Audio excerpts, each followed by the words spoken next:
నమస్తే, నా పేరు రేవతి. తాండవ న్యూస్కి స్వాగతం. రాష్ట్ర ప్రభుత్వం ఎన్నికల సమయంలో దళిత క్రైస్తవులకు దళిత హక్కులు కల్పిస్తామని హామీ ఇచ్చి అధికారంలోకి వచ్చిన తర్వాత మాట మార్చిందని రాష్ట్ర క్రిస్టియన్ జేఏసీ అధ్యక్షుడు డాక్టర్ సాధనాల రాజాజీ ఆరోపించారు. తుని పట్టణంలోని వీరవరపుపేటలో క్రిస్టియన్ జేఏసీ ఆధ్వర్యంలో నిర్వహించిన దళిత క్రైస్తవ హక్కుల సాధన యాత్రను ఆయన జెండా ఊపి ప్రారంభించారు. తుని పట్టణంలోని వీరవరపుపేటలో క్రిస్టియన్ జేఏసీ ఆధ్వర్యంలో దళిత క్రైస్తవ హక్కుల సాధన యాత్ర నిర్వహించారు. ఈ యాత్రను రాష్ట్ర క్రిస్టియన్ జేఏసీ అధ్యక్షుడు డాక్టర్ సాధనాల రాజాజీ ప్రారంభించారు. ఈ సందర్భంగా ఆయన మాట్లాడుతూ ప్రతి ఒక్కరికి మత స్వేచ్ఛ హక్కు ఉందని పేర్కొన్నారు. 1950 రాష్ట్రపతి ఉత్తర్వులను తక్షణమే రద్దు చేసి దళిత క్రైస్తవులకు హక్కులు కల్పించాలని డిమాండ్ చేశారు. అగ్రకులాలు క్రైస్తవ మతంలోకి మారితే కులం మారదని, దళితులు మారితే మాత్రం కులం మారుస్తారని ప్రశ్నించారు. దళిత క్రైస్తవుల హక్కుల కోసం రాష్ట్ర వ్యాప్తంగా ఉద్యమం చేపడతామని హెచ్చరించారు. ఈ కార్యక్రమంలో పివి రావు, పండు అశోక్ కుమార్, జల్లు చిన్నబాబు, బోడపాటి శేఖర్, ఎం కిరణ్ కుమార్ తదితరులు పాల్గొన్నారు. ఈరోజు నిజంగా చాలా సుదినం అనుకుంటున్నాను. ఎందుకంటే అనేక సంవత్సరాలుగా దళితుల హక్కుల గురించి దళిత సంఘాలు అనేకం కృషి చేస్తున్నాయి. కానీ క్రైస్తవులు తాము తమ మత ఉద్ధరణకే ఇప్పటి వరకు పాటుపడడం జరిగింది. కానీ వారిని కూడా వివక్ష చూపిస్తున్నారని ఒక కోర్టు ద్వారా తీర్పు ద్వారా ఈరోజు ప్రపంచానికి వెల్లడించడం జరిగింది. మీరు కూడా దళిత ఉద్యమంలో పాలు పంచకపోతే మిమ్మల్ని తొక్కేయబడతాం అని ఒక సూచన అయితే సుప్రీంకోర్టు ఈరోజు ఇవ్వడం జరిగింది. తీర్పు ఎటువంటిదైనా కానీ దాన్ని మనం వ్యతిరేకించవలసిందే.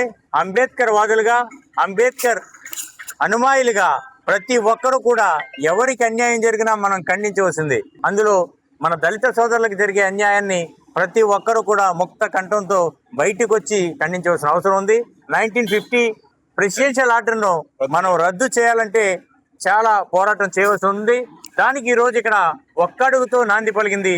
క్రిస్టియన్ జాయింట్ యాక్షన్ కమిటీ ఆధ్వర్యంలో దళిత క్రైస్తవ హక్కుల సాధన యాత్రను తుని ప్రాంతంలో మేము ప్రారంభించడం జరిగింది. ఈ యొక్క సాధన యాత్ర యొక్క ముఖ్య ఉద్దేశం ఏమిటంటే, ఈ రోజు దళితులు ఎవరైతే ఉన్నారో, ఎస్సీ దళితులు ఎవరైతే ఉన్నారో షెడ్యూల్ క్యాస్ట్ లో, ముఖ్యంగా మాల మాదిగల మీద ఈనాటి మీడియా గాని ప్రభుత్వం గాని మరి ఎవరో ఒకరి మీద ఇచ్చినటువంటి తీర్పును యావత్ జాతి మీద ఇచ్చిన తీర్పుగా వారు చాలా హడావిడి చేస్తూ ఉన్నారు.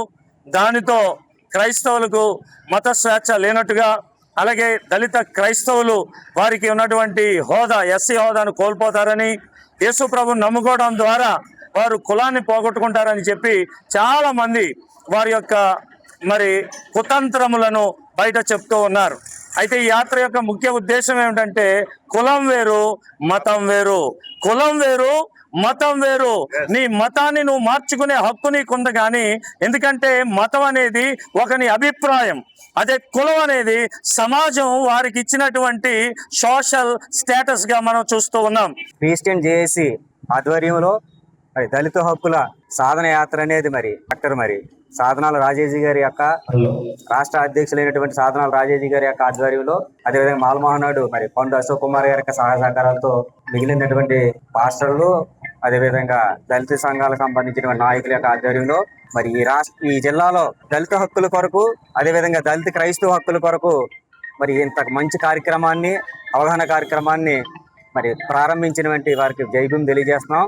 ఈ యొక్క కార్యక్రమానికి అంబేద్కర్ ఇండియన్ మిషన్ సంపూర్ణమైనటువంటి సంఘీభావం తెలియజేయడానికి గల కారణం ఏంటంటే, ఈ రోజు రావడం పాస్టర్లు అందరూ బయటికి రావడం చాలా ఆనందదాయకము. అయితే ఇదే విషయం మేము గత 10 సంవత్సరాల నుంచి అంబేద్కర్ ఇండియన్ మిషన్ యొక్క ప్రధాన ఎజెండా దళితవాడ ప్రత్యేక పంచాయతీతో పాటు దళిత క్రైస్తవులు ఎస్సీలుగా గుర్తించి ఎస్సీ హక్కులు ఏదైతే ఉన్నాయో, రాజ్యాంగపరమైనటువంటి అవకాశాలు ఏదైతే ఉన్నాయో దళిత క్రైస్తవులకు కూడా కల్పించాలని పివి సునీల్ కుమార్ గారు గత 10 సంవత్సరాల నుంచి పోరాటం చేస్తున్నారు. అందులో భాగంగానే మేము ఈ యొక్క తలపెట్టినటువంటి యొక్క సాధన యాత్ర అనేటువంటి దానికి సంఘీభావం తెలియజేసుకుంటూ Tandava news. For more updates, like, share and subscribe.